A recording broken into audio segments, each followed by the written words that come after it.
야고보서 5장 7절 8절 말씀 읽겠습니다. 그러므로 형제들아 주의 강림하시기까지 길이 참으라. 보라 농부가 밭에서 나는 귀한 열매를 바라고 길이 참아 이른비야 늦은 비를 기다리나니 너희도 길이 참고 마음을 굳게 하라. 주의 강림이 가까우니라. 아멘. 오늘은 본문 말씀을 통하여 추수할 때가 가까웠느니라 이런 제목으로 하나님의 말씀을 살펴보도록 하겠습니다. 추수할 때가 가까웠느니라. 자연은 우리에게 물질적인 상품뿐 아니라 영적인 교훈도 제공해 줍니다. 씨 뿌리는 시기와 추수하는 시기를 정하신 하나님께서는 그것을 통하여 우리에게 뭔가를 가르치고 계십니다. 들판에 나아가 물결치는 곡식단 사이로 들려오는 하나님의 음성을 들어보십시오. 그리하면 야고보서 4장 7절 8절의 말씀처럼 보라 농부가 땅에서 나는 귀한 열매를 바라고 길이 참아 이른비야 늦은 비를 기다리려니 너희도 길이 참고 마음을 굳게 하라는 하나님의 권고의 말씀을 듣게 될 줄 믿습니다. 본문 속엔 두 가지 진리가 포함되어 있습니다. 하나는 심은 대로 거두리라는 진리이고 또 다른 하나는 기다림의 진리입니다. 먼저 심은 대로 거두리라는 진리부터 살펴보도록 합니다. 갈라디아서 6장 7절에서 사람이 무엇으로 심든지 그대로 거두리라고 하였듯이 아무것도 심지 않은 자는 아무것도 거둘 수 없고 인색하게 심은 자는 인색하게 거둘 것입니다. 하지만 풍성하게 심은 자는 추수 때에 기쁨으로 단을 거두게 될 줄 믿습니다. 주님께서 마태복음 13장 3절에서 씨를 뿌리는 자가 뿌리러 나가서라고 하였듯이 우리는 주께 고용된 영적 농부들입니다. 따라서 우리들은 그리스도를 위하여 많은 좋은 씨를 뿌려야만 됩니다. 고린도전서 10장 31절에서 너희가 먹든지 마시든지 무엇을 하든지 다 하나님의 영광을 위하여 하라고 하였듯이 우리들의 삶의 목적은 주의 영광이 되어야만 합니다. 하지만 많은 이들은 주의 일을 마치 주말 농장 정도로 생각을 합니다. 틈이 있을 때나 가끔 나가서 하는 그런 정도로만 생각하고 있습니다. 이는 그들의 주된 삶의 목적이 하나님의 영광이 아닌 자신의 영광이기 때문입니다.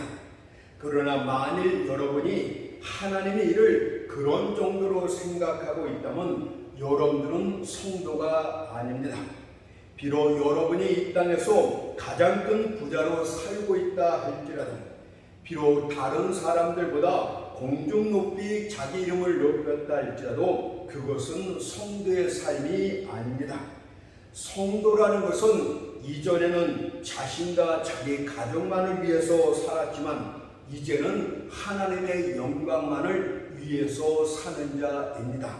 성도라는 것은 성부 하나님에 의해서 특별히 구별 선택된 자들을 말하고 있고 성자 하나님의 피로 깨끗함을 입은 자들이며 성령 하나님에 의해서 거듭난 자들이기 때문입니다. 그런데 어떻게 성도가 하나님을 위해 살지 않는다는 말입니까? 그렇다면 여러분들은 어떤 삶을 살고 있습니까? 그리스도의 밭에서 풍성히 씨를 뿌리는 영적 농부의 삶을 살고 있습니까?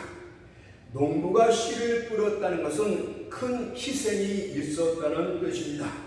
농부가 자신의 곳간에서 귀한 비를 가지고 나옵니다.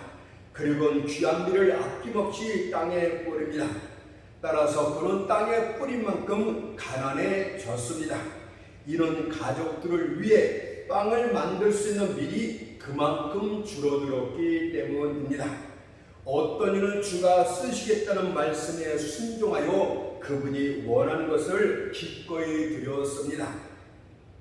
또 다른 어떤 이는 바울처럼 자신의 인생 전부를 그분께 드리기도 했습니다. 빌립보서 3장 8절 9절을 보니까 내가 그를 위하여 모든 것을 잊어버리고 배설물로 여김은 그리스도를 얻고 그 안에서 발견되려 함이니 하고 고백하지 않습니까? 때문에 세상 사람들 눈에는 이들이 그리스도 때문에 많은 것을 잃은 자처럼 보여졌을 것입니다. 그러자 이들이 빈정되어 말하기를 너희가 어찌하여 그 귀한 일들을 그리스도께 다 드렸느냐? 그것을 내 자신을 위해서 사용하였다면 인생에 풍족했을 것 아니냐? 참으로 어리석기 그지없다고 했을 것입니다. 과연 그럴까요? 그러나 주님께서는 이들을 향해서 오히려 아주 좋은 일을 했다고 칭찬을 했습니다.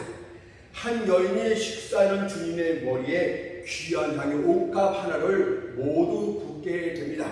그러자 제자들이 마태복음 26장 8절에서 무슨 의사로 이것을 허비하느냐 라며 그녀를 책망하게 됩니다. 하지만 주님께서는 마태복음 26장 10절에서 책망이 아니라 이렇게 칭찬을 합니다. 너희가 어찌하여 이 여자를 괴롭게 하느냐? 저가 내게 좋은 일을 하였느니라. 왜 그랬을까요? 그리스도를 위하여 헌신된 모든 일들은 헛된 일이 아니라 좋은 일이기 때문입니다. 만일 그가 세상밭에 씨를 뿌렸다면 그것은 기근으로 말라 죽기도 하고 병충해로 수확을 거두지 못할 수도 있습니다. 하지만 그리스도의 밭에 뿌려진 씨는 반드시 훗날 많이 거두게 됩니다. 그것도 이자가 덧붙여져서 마태복음 13장 8절 말씀처럼 혹 100배 혹 60배, 혹 30배의 결실을 얻게 됩니다. 왜냐하면 그리스도께서 그런 자들을 위하여 그들의 인생밭에 빛을 뿌려주셨기 때문입니다. 그것을 시편 97편 11절에서 이렇게 기록하고 있습니다. 의인을 위하여 빛을 뿌리고 마음이 정직한 자를 위하여 기쁨을 뿌렸다 라고 말씀합니다. 그런데 어찌 좋은 일이 아니란 말입니까? 그리스도를 위해서 행한 일은 결국에는 자기 자신을 위해서 좋은 일을 한 것이 됩니다. 여기서 빛이란 본문 자체가 해석하고 있듯이 기쁨과 행복을 의미합니다. 다시 말해 그리스도를 위해서 수고하고 희생한 사람들은 반드시 그 보상으로 기쁨과 행복을 얻게 된다는 뜻입니다. 빛을 뿌렸다는 말은 열매를 주었다는 뜻이 아니고 씨앗을 뿌려 주었다는 뜻입니다. 따라서 그 행복은 그 빛은 모을 향연을 위한 것이 아니라 장차 미래에 누릴 기쁨과 행복이 된다는 뜻입니다. 그것은 흙 속에 묻혀있는 기쁨이요 행복입니다. 그 기쁨은 내일 당장 보여주기나 즐길 수 있는 것은 아닙니다.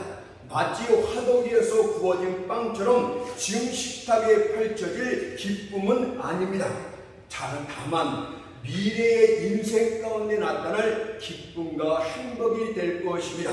따라서 그리스도를 위해서 헌신하고 많은 좋은 것들을 뿌리신 여러분들 인생을 기대해도 좋습니다. 미래 인생을 기뻐하며 즐거워해도 좋습니다. 여러분의 인생은 반드시 기쁨과 행복으로 점점 넘쳐날 것이기 때문입니다. 그러니 소망 중에 인내하며 기다리도록 하십시오. 여러분들의 미래 인생이 행복으로 가득 찬 복되고 귀한 인생이 될 것이기 때문입니다. 이것은 교회의 경우도 마찬가지가 됩니다. 오늘날 한국교회의 암울한 실태를 보면서 많은 사람들이 이구동성으로 어찌하여 한국교회가 이 지경이 되었느냐, 다산의 어미가 잉태치 못하고 생산치 못하는 여인으로 전락하였다고 비아냥됩니다. 그리고는 그에 대한 많은 이유들을 들춰내며 갑론을박을 합니다.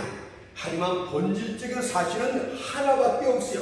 심은 대로 거두리라는 이 진리대로 된 것뿐입니다. 과연 한국교회가 영혼 구원을 위해서 얼마나 많은 진리를 심어왔단 말입니까? 육적인 것, 썩어질 것들만 심은 것이 사실 아닙니까?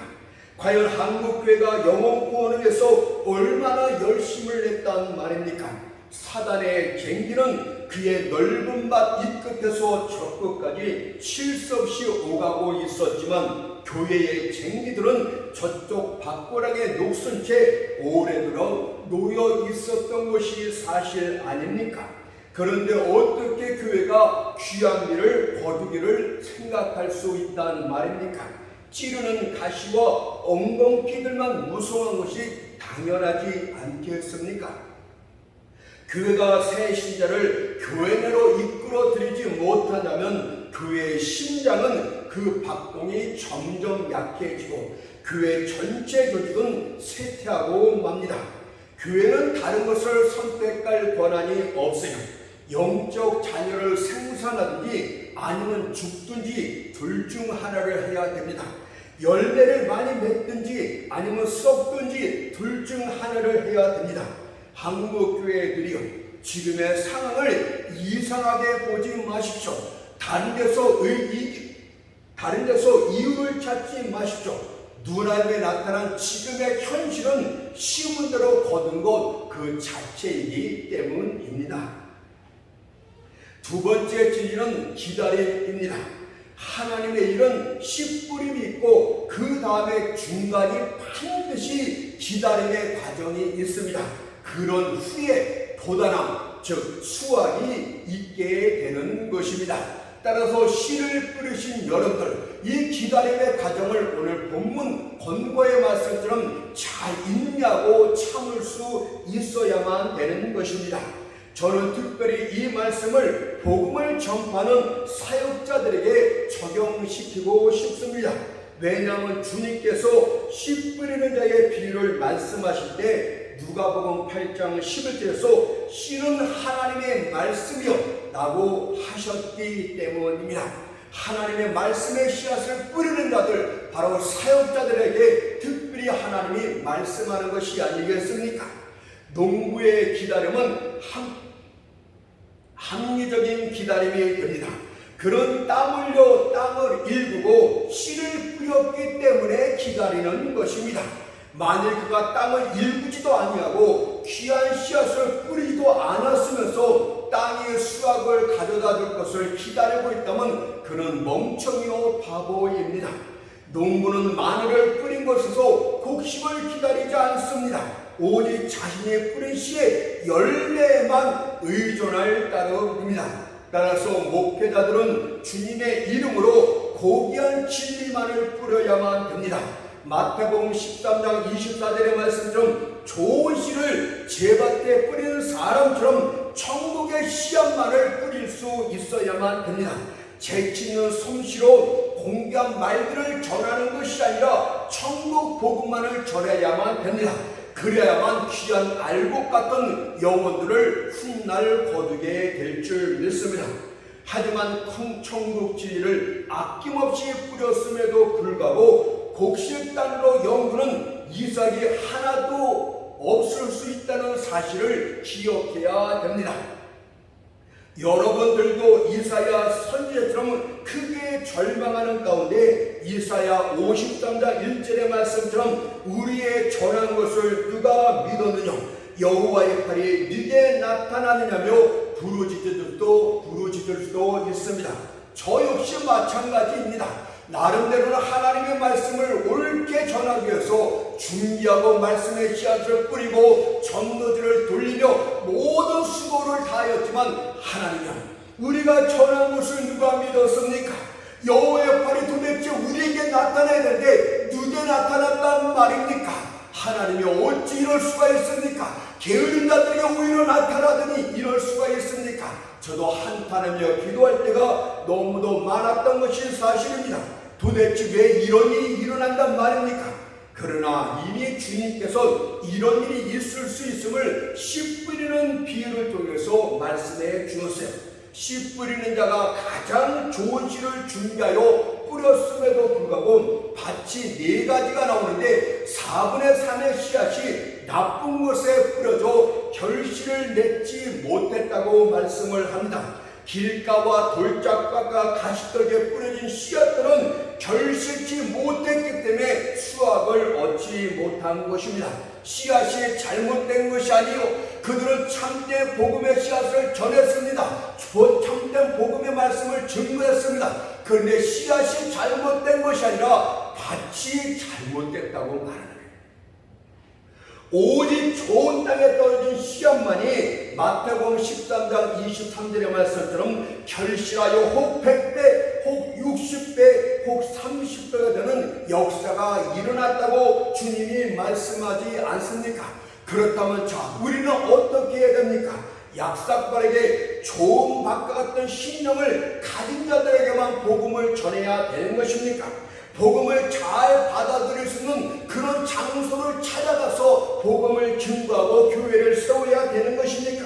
그러나 주님께로부터 고용된 여러분들은 밭을 고를 자격이 없다, 이렇게 말씀을 합니다.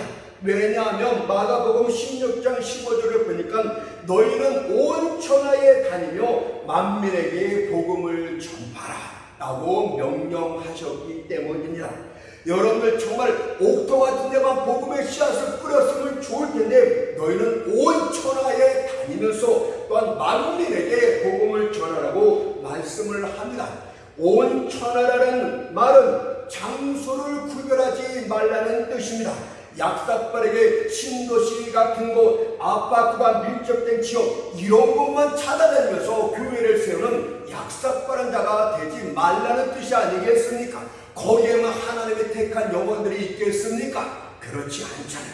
또한 만민이란 말씀은 무엇입니까? 사람들의 신분이나 귀천들을 보면서 그런 곳에만 씨를 뿌리라는 말씀도 아니라는 뜻이에요. 이것은 바로 밭을 구별치 말고 모든 사람에게 아낌없이 복음의 씨앗을 뿌리라는 주님의 명령입니다. 따라서 여러분은 주님의 명령에 따라서 길가라 할지라도, 지금 여러분이 목회하는 것이 돌짝밭이랄지라도, 가시떨기 같은 그런 곳이랄지라도, 아무리 나쁜 적이랄지라도 열심히 복음을 뿌려야만 됩니다.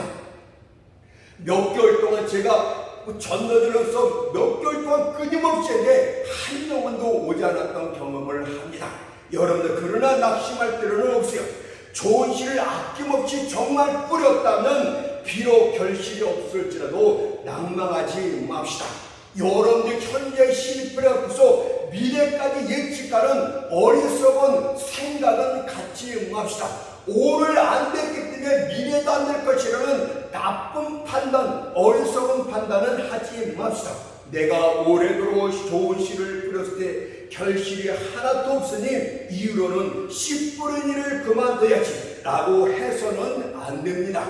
과연 농부가 한 개, 아니 여러 해 실패했다고 해서 농사 짓는 일을 그만둬서야 되겠습니까? 주인 되신 그분께서 말씀하지 않았는데, 그분께서 여러분들을 옮기지 않았는데, 여러분의 일을 바꾸지 않았는데, 여러분의 실패했다고 해서 농사 짓는 일을 스스로 그만둬서야 되겠습니까? 오히려 이전보다 더 열심히 씨를 뿌려야 되는 것이 아닙니까? 저는 오히려 여러분들이 건장한 사람이기 때문에 나쁜 밭이 하나님이 일부러 보낼 수도 있었다는 사실을 감히 증거하겠습니다. 하나님의 섭리가 정말 내가 아무리 노력해도 내가 도저히 바꿀 수 없는 환경적인 섭리가 여러분들을 막기 전까지는 끊임없이 씨를 뿌려야만 됩니다. 물론 형통치 못한 것은 유감스러운 일입니다. 하지만 그렇다고 해서 추구하는 노력까지 포기해서는 결코 안 됩니다. 왜냐면 확신건대 주님께서 강림하신 날, 어느 날이요? 오늘 본문을 보니까 주님이 강림하신 날, 주님께서 여러분들 교회에 찾아오시는 그날, 주님께서 정하신 그날까지 여러분들 충성되게 하게 된다면 그날에 주의 인정을 받게 될 것이고, 되고 또한 상급도 받게 될 것입니다. 세상 방식에 따라서 정해진 날이 아니라 주님께서 목적한 그 강림하시는 그날에 여러분들의 인정도 받고 상급도 받게 될 것입니다. 마태복음 25장 21절 말씀 보니까 잘하였도다 착하고 충성된 종아. 분명히 주님은 칭찬하를 딱 하는데 충성이라고 말하고 있습니다. 내가 작은 일에 충성하였으며 내가 많은 것으로 내게 맡기리니 네 주인의 즐거움에 참여할지어다. 여러분은 지금 많은 실패를 했습니까? 영혼을 구원하지 못했습니까? 힘을 쓰고 애를 쓰고 좋은 시를 풀었지만 결실이 없었습니까? 그 과정은, 그 시간은 주님께서 여러분의 충성됨을 확인하는 시간이었고, 그것이 확인하게 되면 사람의 인정이 아니라 주님의 인정을 받고 사람으로부터가 아니라 하나님으로부터 많은 상급을 받게 될 줄 믿습니다. 어떤 이가 땅에 묻힌 죄송합니다. 땅에 묻힌 보화를 캐기 위해 열심히 땅을 파고 있습니다. 그런데 그가 지쳐서 이제 멈추려고 합니다.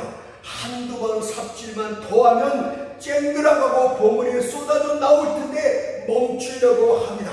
저는 많은 목회자들이 인내하지 못하고 강단을 떠난 뒤에 많은 후회를 하는 것을 보았습니다. 끝까지 견디는 자가 주님의 영광을 보게 됩니다. 길이 잡고 견딘 농부만이 풍성한 결실을 얻게 된다는 이 보편적인 사실을 잊지 않도록 합시다.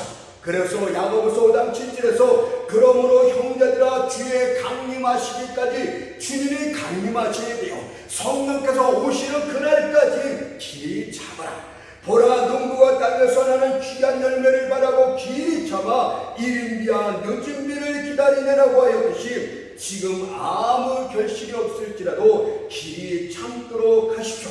길이 참으라는 말은 무엇입니까? 농부의 기다림이 오랜 기다림이 될 것이라고 말하는 것입니다. 진리는요 특징이 있어요. 곡식담은 그릇, 즉 돼 속에 있는 누룩처럼 즉시 작용하지 않는다는 뜻입니다. 오늘 뿌려서 내일 큰 나무로 자라나지 않는다는 뜻입니다. 그것은 거짓이나 그렇게 되는 것이지 참된 진리는 많은 길이 참아 오랜 시간이 걸립니다. 농부는 첫 달에 수확을 거둘 수가 없어요. 또한 농부는 모든 달들을 밀고 나갈 수가 없습니다. 아무리 조바심이 나더라도 추수하는 시기를 서둘러 앞당길 수가 없는 것입니다.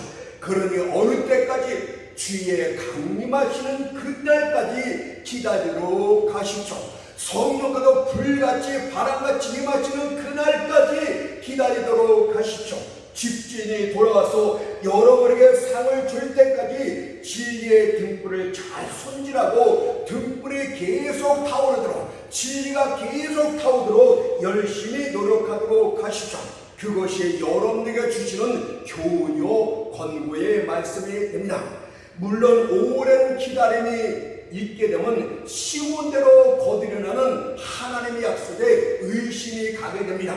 또 여러분의 기쁨도 점점 까맣게 됩니다. 그러나 믿음의 사람이라면 하나님의 약속을 진정 믿는 자라면 기도원의 300 용사들처럼 사사기 8장 4절에서 비록 피곤해나 따르면 비록 지치고 힘들고 어렵지만 끝까지 따르는 그런 인내를 보이는 자가 믿음의 사람이 되겠습니다.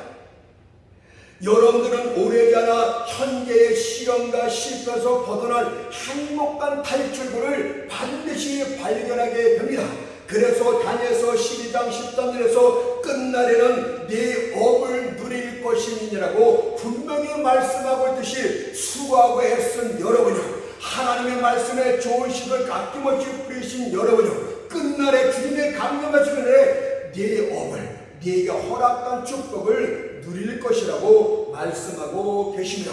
뿐만 아니라 한 가지 더 놀라운 진리를 제 경험을 통해서 한 가지 말씀을 더 드리겠습니다.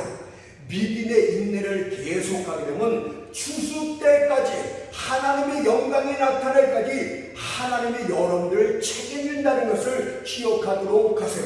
여러분들, 주인이 일꾼들을 먹이고 입히는 것은 너무도 당연한 것이 아니겠습니까? 주인이 일꾼을 돌짝밭에 보냈다고 해서 열매가 추수가 없다고 해서 이 삭슬 안 주겠습니까? 이를 일단 시키면은 삭슬 주게 되는 것입니다. 기다리는 동안에 여러분들의 빵은 확실히 보장이 될 것입니다. 또한 여러분의 물도 분명히 보장이 될 것입니다.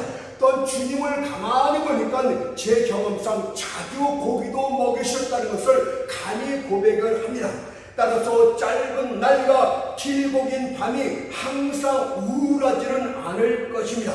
오히려 자주 주께서 이런저런 일을 통해서 우리를 즐겁게 하고 있다는 것도 즉 목회 경험을 통해서 깨달은 진리가 되겠습니다.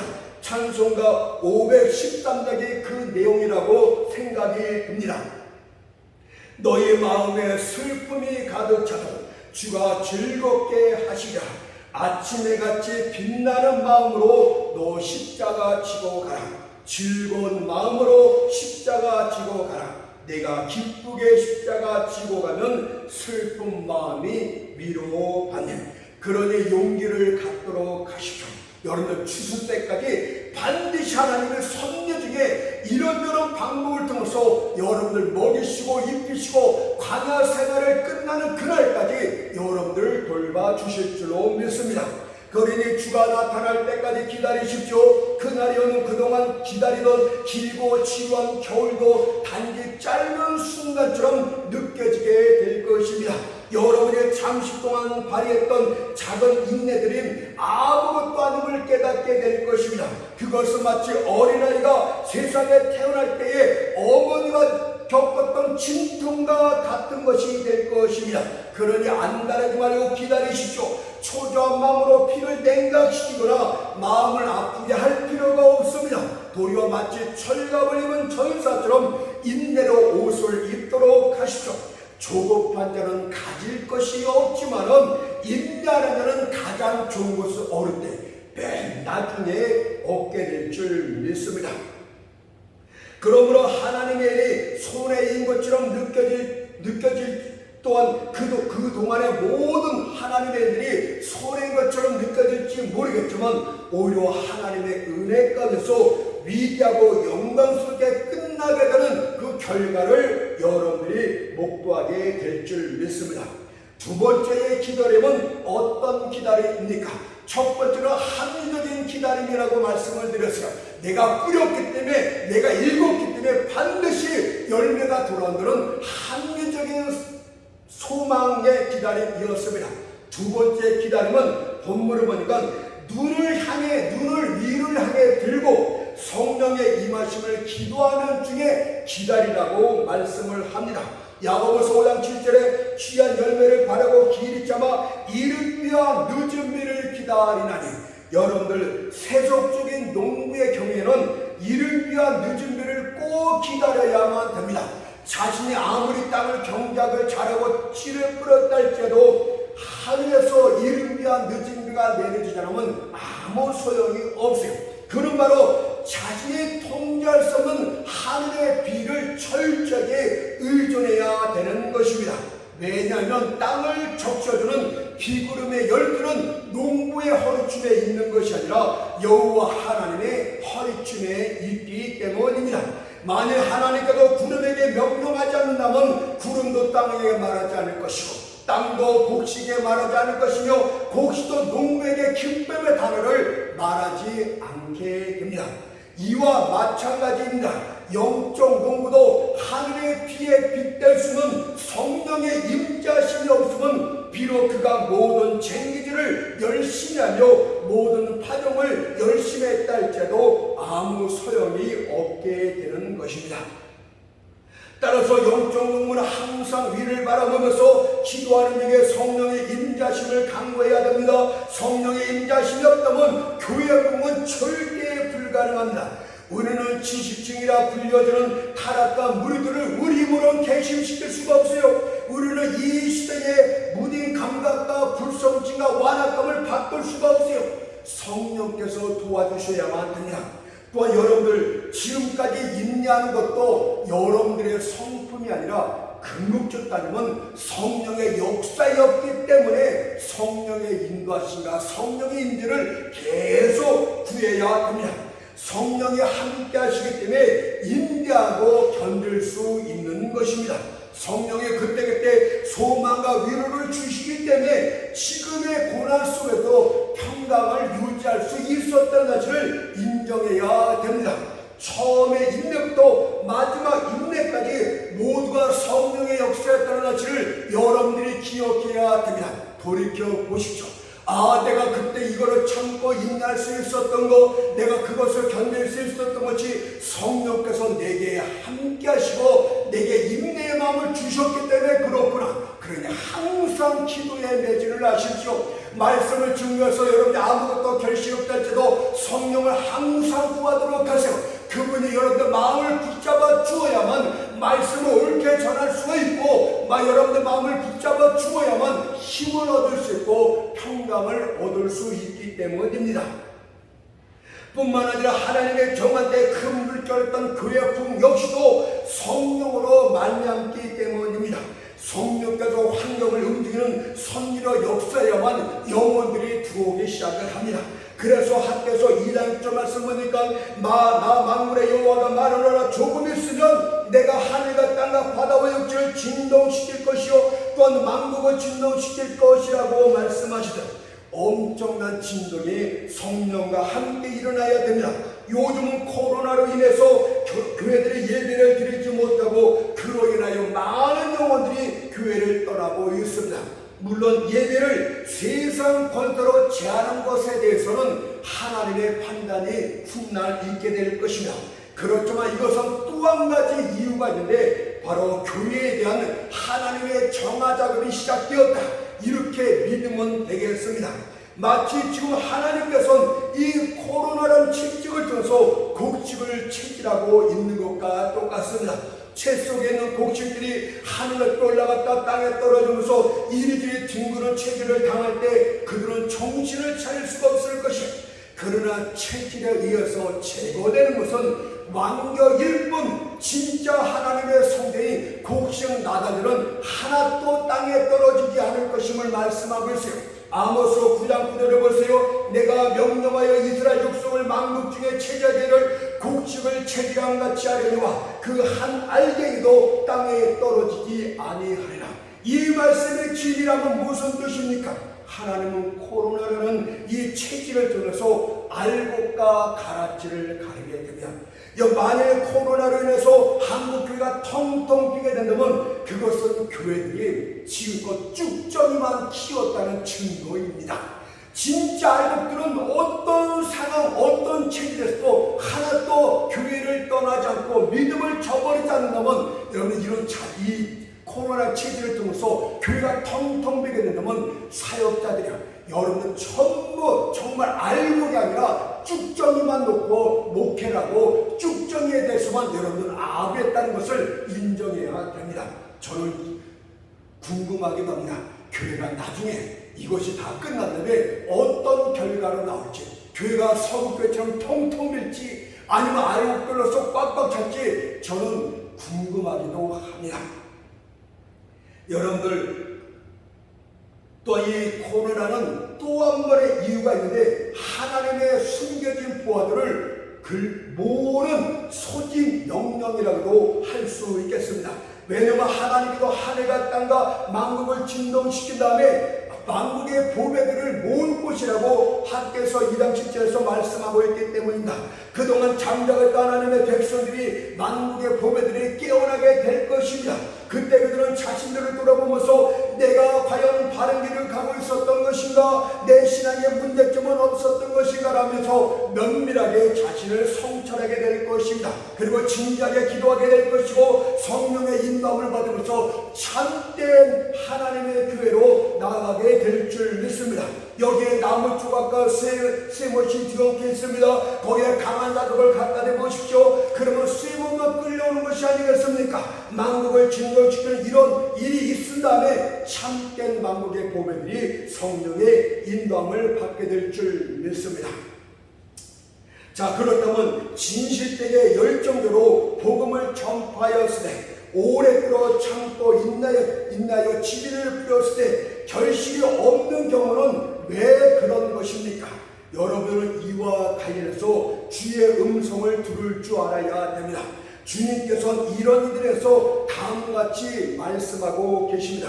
아모스 6장 12절 말씀 보니까 말들이 어찌 바위 위에서 달리겠으며 소가 어찌 거기에 밥 깔겠느냐. 우리에게 거꾸로 반문을 합니다. 무슨 뜻입니까? 말이 바위에서 계속 달리는 것이 합당치 못하다 이 뜻 아닙니까? 소가 바위에서 밥 가는 것이 합당치 못하다고 주님이 인정하고 있는 것입니다. 여러분들, 그러나 하나님의 충성된 복음 설교자들이 실제로 바위에서 씨앗을 뿌려왔음이 사실이었습니다. 그것은 노력해도 열매를 거둘 수 없는 곳이었어요. 그럼에도 불구하고 주님께서 명령하셨기 때문에 그들은 힘을 다해서 그런 바위에서 전혀 결실이 나타나지 않는 곳에도 땅을 일구며 씨를 뿌려왔습니다. 그들은 보습이 일함으로부터 대태는 것을 느꼈을 것입니다. 가끔 쟁기날에 상하고 부러지는 것도 느꼈을 것입니다. 아침 일찍부터 밤늦게까지 전도지를 돌리며 주일사들이 열심히 준비하고 힘있게 외쳐봤지만 아무 소용이 없었습니다. 그들은 너무나 피곤해지죠. 이렇게 말했을 것입니다. 나는 지금 돌을 갈아엎고 있도다. 비록 내가 비옥한 땅을, 만일 내가 비옥한 땅을 만났다면 한 마리의 소로도 내가 힘을 내서 땅을 일구었다면 풍성한 결실을 얻을 수 있었겠도다. 그러나 여기는 황소가 지칠 정도로 일한다 할지라도, 내가 온 힘을 다해서 밤낮을 수고한다 할지라도, 내 어깨가 으스러질 만큼 일을 한다 할지라도 이랑을 파거나 부술 수가 없도다. 이토록 완악한 심령을 가진 자들에게 이렇게 완악한 장소에 왜 나를 보냈단 말이냐. 그들은 한탄하게 될 것입니다. 자, 생각해 보세요. 과연 이런 보상 없는 일이 끝까지 계속되겠습니까? 성공하지 못한 일로 인하여 녹초가 될 때까지 일을 계속 시키겠습니까? 이성과 사리 분별도 그렇지 않을 것이라고 말씀합니다. 헛된 소는 계속해도 안 된다고 이성이 그렇게 말하고 있잖아요. 그런데 하물며 그 신실하신 지혜의 근본 되신 주님께서 그런 일을 계속 시키시겠습니까? 그런데 왜 주님은 그렇게 했을까요? 주님의 뜻이 여기 나타납니다.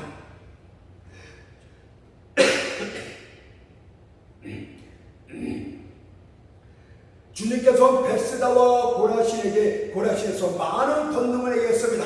그렇지만 그들이 완악함으로 회개치 않았을 때 그분은 이렇게 말씀하신다. 마태복음 11장 21절 말씀 보니까 너희에게 행한 모든 권능을 두루와 시절에서 행하였더라면 저희가 벌써 배옷을 입고 제에 앉아 회개하였으리라. 또 한 번은 가버나움에서 많은 권능을 행했지만 그들도 돌이키지 않았습니다. 그때도 이렇게 말씀하십니다. 마태복음 11장 23절 말씀 보니까 가버나움은 내가 하늘에까지 높아지겠느냐, 음부까지 낮아지리라. 네게 행한 모든 권능을 소돔에서 행하였더라면 그 성이 오늘날까지 있었으리라. 무슨 뜻입니까? 베스다와 고라신 거기에다가 하나님의 권능을 베푸는 것보다 두루와 시돈에 섰으면 더 많이 열매를 얻었겠다. 가버나움에서 하는 것보다 소돔에 섰으면 더 큰 역사가 있었겠다. 무슨 뜻입니까? 여러분들의 변화가 조만간에 있게 된다는 뜻이에요. 소망 없는 고사들부터 불러내어서 좋은 옥토로 옮기시겠다는 뜻이 아니겠습니까? 사람의 인내심에도 한계가 있듯이 하나님의 인내심에도 한계가 있음을 말씀하고 있는 것 아닙니까? 그분이 이렇게 말씀하실 거예요. 이제 다 되었도다. 너는 네 할 일을 다 했느니라. 소들이 바위를 계속하는 일은 다시 없게 될 것이야. 내가 이제 너와 함께 사일을 행하리라고 말씀하실 줄로 믿습니다. 그동안 겪었던 모든 슬픔과 고통들은 이제 장차 얻게 될 승리의 어머니가 될 것입니다. 교회의 밤이 그토록 어두웠던 것은 장차 교회의 낯이 그만큼 밝을 것을 암시하는 것이 아니겠습니까? 고난에는 반드시 초란점이 있습니다. 썰물에 제도당 대도되었을 때 바다는 다시 힘을 얻게 되는 것 아닙니까? 한밤중에 되었을 때 새벽이 멀지 않았다는 것을 말씀하고 있는 것 아닙니까? 성리의 수레바퀴가 밑바닥까지 내려갔다면 이제 전환점을 줘서 점점 위로 올라가는 역사가 있게 될 줄 믿습니다. 그러니 인내하도록 하십시오. 특히 마지막 인내를 해야 됩니다. 추수를 시작하기 바로 그 직전에 최고의 인내를 많이 해야 됩니다. 농부가 쟁기질하고 땅에 씨를 뿌리고 갱이질할 때는 바쁠 때는 여러분들 인내할 수가 있어요.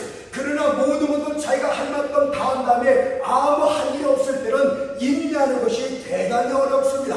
그러나 이 마지막 인내를 잘 통과해야 된다.